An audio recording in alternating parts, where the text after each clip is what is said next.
Assalamualaikum warahmatullahi wabarakatuh. So we are from group 9. Today we are going to present about how urine analysis provide insight into kidney function and energy metabolism during fasting or diabetes. Okay, my name is Nurmirato Akria binti Masaki, and I will present to you the objective of this slide. First of all, it will strengthen understanding of the kidney, including their location, size, and key features, and understanding urinalysis and its procedure, covering purpose and type of testing. And then we will define ELISA's role in quantifying urinary biomarkers and its workflows. And lastly, we discuss effect of urinalysis on well-being, either its positive or negative effects. Hello, my name is Nur Batrisha binti Sharul Akmal, and I will be presenting about introduction. So first about kidney. Kidney are located at the level of the T12 to L3 vertebrae, and the size of it is 10 to 12 cm in length and 6 cm wide. And kidney produce renin and erythropoietin. It also convert vitamin D, and it is dispose waste products in urine. And for urinalysis, so what is urinalysis? Urinalysis is a urine information which is a non-invasive laboratory test. So the purpose of it is to help examine the urine sample to check for a sign of disease and infection. So the technique used in urinalysis is physical characterization, chemical or strip test, and microscopic. So in urinalysis, it will detect a specific gravity, pH of urine, and glucose of ketones. And next, we will move on to the procedure of urinalysis. So first, urine sample collection. So urine is collected using a clean catch method where patient need to collect a mixed stream urine sample in a sterile container. So the purpose of using sterile container is to minimize contamination and ensure the reliability of the diagnostic process. And next, we will proceed with physical examination. So through physical examination, the things that they are observed is color of the urine, which the normal range of the color is pale yellow to amber, and the odor of the urine, usually the odor, it will have aromatic odor, and the clarity of the urine, the volume of urine, and pH of urine. And then we will move on to chemical test. So the analysis type used is urine dipstick analysis. So the test strip contain the dried reagent pads, which will be dipped into the urine sample, and the color of the pads will change based on the concentration of the substance in the urine. So this test will provide a quick semi-quantitative, which they will determine pH, protein, glucose, ketones, bilirubin, hemoglobin, nitrate, leukocyte, urobilinogen, and also specific gravity. So the last one is a microscopic test, which the urine sample is placed under the microscope to be examined, and the sediment is examined under the microscope for red blood cell. So the presence of red blood cell in the urine will be a sign of kidney disease, a blood disorder, or another medical condition. And for the white blood cell, it will be a sign of an infection, and the presence of crystal will be a sign of kidney stone. And for Cas, it is a tube-shaped protein which may form as a result of kidney disorder, and also bacteria and yeast found in the urine will indicate infection. Alright, my name is Umi Safia binti Muhammad Daud. For my part, I will be presenting about a powerful biochemical method known as ELISA, or we call it enzyme-linked immunosorbent assay. It plays a key role in detecting specific proteins and biomarkers in samples such as urine or blood.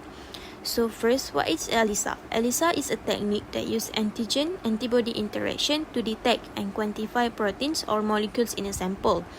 It is especially useful in identifying protein biomarkers that can reflect ideal physiological condition or pathological disease. In urine analysis, ELISA helps monitor disease by reveal this kind of biomarkers. So, sandwich ELISA have general step. So there is 6 steps in total, which is the first step is plate coating.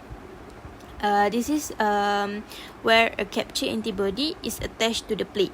Then we will block kit to prevent any non-specific binding, and sample addition where the target antigen is added, and also we will detect the antibody, which is either it binds to the antigen or not, and also we will add some substrate. So after we add some substrate, it will cause any color change of the result. So after that, we will have a signal measurement, which is usually with using spectrophotometer. I will tell you in detail what ELISA do. So first of all, ELISA mostly will identify specific condition using biomarkers. So here are few biomarkers that we use, which is albumin or microalbumin. It is an early diabetic nephropathy, which is we will detect any kidney disease that caused by diabetes. And also for cystatin C, it will detect the tubular injury in the kidney. And also for the biomarkers NGAL, or we call it neutrophil gelatinase associated lipocalin, it is the yearly marker for acute kidney injury. And then for the beta-2 microglobulin, it is used to monitor kidney transplant rejection or chronic kidney disease at such an early stage. So for the advantages of ELISA, so ELISA has several advantages, which is high sensitivity and specificity. It is also can detect very small amounts of protein, and it is very suitable for both clinical diagnosis and scientific research to make it as a versatile tool. So after that, this is like our point, like how does ELISA affect the output. So the output is like us or a kidney patient. So ELISA will do something like early disease detection. So ELISA can detect any disease at an early stage, even before symptoms appear. So for example, microalbumin, ELISA can reveal early kidney damage in diabetics to help prevent kidney failure.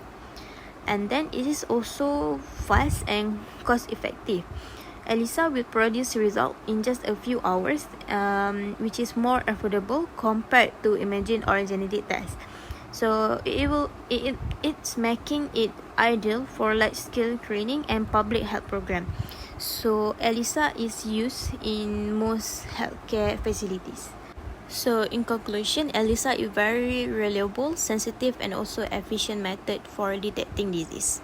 We continue on effect of urine analysis on well-being. For the positive side, which is health awareness and early detection, urinalysis help to identify diabetes or dehydration to enable prompt treatment. And for the second point, reassurance and reduce anxiety. For a normal urinalysis result, can ease worry about undiagnosed condition. And for regular testing, especially for athletes, to provide confidence in their health status. Lastly, which is empowerment through self-monitoring. At home, we can track our health proactively just using the using test kit. And for the first point on negative side, stress and anxiety, an abnormal result may trigger fears of serious illness, and false positive can cause distress until confirmatory tests are done. For the second point, which is privacy and dignity concern, for some individuals, the observed urine collection can feel invasive and embarrassing. And lastly, over medicalization, and excessive testing may lead to overtreatment, and some individuals may become overly fixated on minor urine changes.